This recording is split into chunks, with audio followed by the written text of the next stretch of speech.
নমস্কার ফ্রেন্ডস, আজ আমি বানাবো এই যে বিউলির ডালের রস বড়া।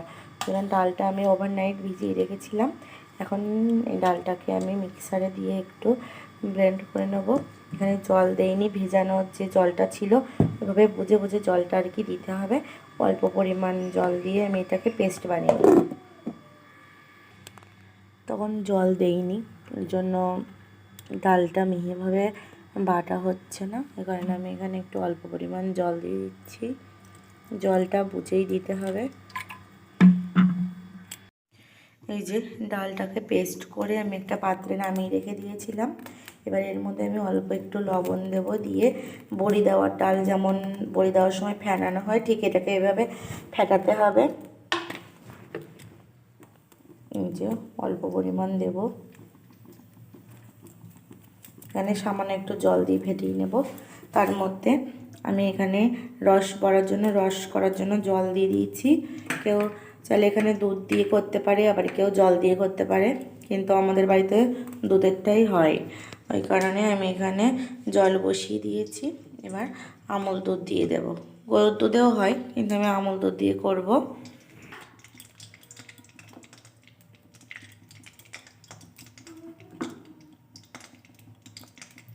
যে যতটা ডালের পরিমাণ আর কি বেশি, তার সে ততটা বুঝে দুধটা দেবে। আমার ডাল অল্প, আমি অল্পই দেব। আর এটাতে বেশি দুধ আর কি দিতে লাগে না, তারপরেও আমি দিয়েছি,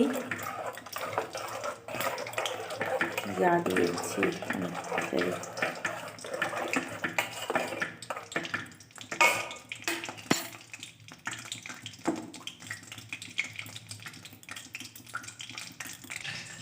যে পাটালি আছে, এখানে পাটালিটাও দিয়ে দেবো।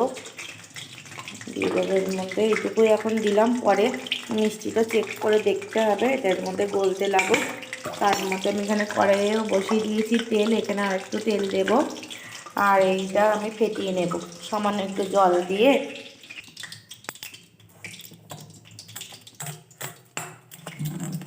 এভাবে ফেটাতে হবে, এক হাত দিয়েই তো হচ্ছে না, আমি এভাবে ভালো করে ফেটিয়ে নিয়ে তারপর দেখাচ্ছি। এ দেখো ফেটানো হয়ে গেছে, এটা ক্রিমের মতো হয়ে গেছে, পুরো একদম বেড়েওছে। এবার আমি এই যে দুধটা ফেটানো হচ্ছে, এর মধ্যে একটু নুন দিয়ে দিলাম। দুধটা কী বলতো মানে ডেলা ডেলা টাইপের হয়ে আছে কিছুটা, পরে আবার একটু দুধ দিয়েছিলাম, ওই কারণে বেশি জল গরম হয়ে গেছে, তো ওই কারণে কোনো ব্যাপার না, আস্তে আস্তে ঠিক হয়ে যাবে। এবার আমি যে ভেজে নেব এটারে। তেলটা মনে হচ্ছে হয়েও গিয়েছে, এই তো তেলটা হয়ে গেছে। এগুলো তালের বড়া যেমন শেপ দেওয়া হয় এরকম পুরো দিয়ে ভেজে নিতে হবে, রকম শেপে কেটে নিতে হবে।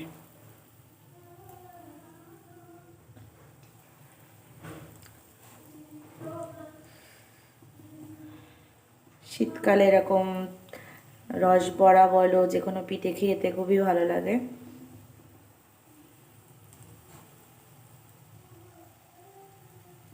আমি এটা লোহার কড়াইয়ে ভাজছি, না হলে আবার লেগে যেতে পারে, ওই কারণে আস্তে আস্তে এটা বেশ ফুলে উঠবে। মিডিয়ামভাবেই আর কি কেটে দিতে হবে, ওটা ফেপে উঠবে, যতটুকু সম্ভব কেটে কেটে দিতে হবে। আস্তে আস্তে ব্রাউন কালার হয়ে এলে ভাজা হয়ে যাবে আর কি। তার মধ্যে দুধটা ওইভাবে ফুটে গরম হতে লাগুক। ফুটে গেলে এটা যে ফুটছে, গরম হচ্ছে, ধোয়া উঠছে, ভালোভাবে গরমও হয়ে গেছে। ফুটে গেলে আমি গ্যাসটা বন্ধ করে রেখে দেবো চাপা দিয়ে। পুরোটা আবার কেটে নিয়ে তারপর তোমাদেরকে দেখাবো। যে দুধটাও ফুটে গেছে, আর মিষ্টিটাও আমি চেক করে দেখেছি, ঠিকই আছে। এটা একটু হালকা, যেহেতু রস বড়া হালকাই হবে, না হলে ঝোলের মধ্যে ডুববে না আর কি বড়াগুলো। এবার এটা গ্যাসটা বন্ধ করে রেখে দেবো। এটাও এক পিঠ ভাজা হয়ে গেছে, উল্টে দেবো আস্তে আস্তে। এরকম ব্রাউন কালার করে করেই ভাজতে হবে। দুধটাকে ছড়াটা চাপা দিয়ে রেখে দিলাম। ভাজা হয়ে যাবে আর এর মধ্যে গরম দুধের মধ্যে দিয়ে দেব। দেখো ব্রাউন কালার করে ভাজা হয়ে গেছে, খুব বেশি ভাজলে আবার পুড়ে যাবে। এই যে তেলটা এইভাবে দিয়ে ছেঁকে নিয়েছি, এবার এর মধ্যে দিয়ে দেব। আমার ছেলে তো খুবই ভালোবাসে এই রসবড়াটা খেতে, ওর জন্যই করা। পৌষ পার্বণের দিনও করেছিলাম আর আজকেও ওর জন্য আর কি করছি, ভাবলাম তোমাদের সঙ্গে শেয়ার করি। আমার ভিডিওটা যদি ভালো লাগে তোমাদের অবশ্যই লাইক করবে, কমেন্ট করবে, সাবস্ক্রাইব করে যারা নতুন পাশে থেকো। এগুলো দিয়ে চাপা দিয়ে রেখে দিয়েছি, বাকিগুলো একই প্রসেসে আর কি ভেজে নেব। এই যে এগুলো ভাজা হয়ে গেছে, লাল লাল করে ভেজে নিয়েছি। এটাও তুলে দিয়ে দেবো ওই রসের মধ্যে। এবার এগুলো দিয়ে কী করতে হবে, ভালো করে নেড়ে চেড়ে দিতে হবে যেন সবগুলোর মধ্যে রসটা আর কি যায়। আবার চাপা দিয়ে রাখলাম।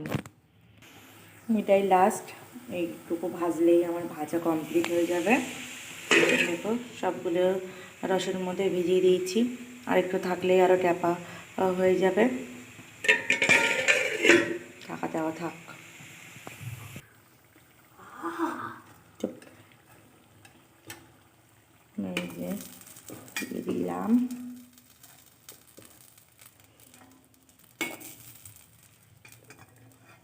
রেডি আমার রসবড়া।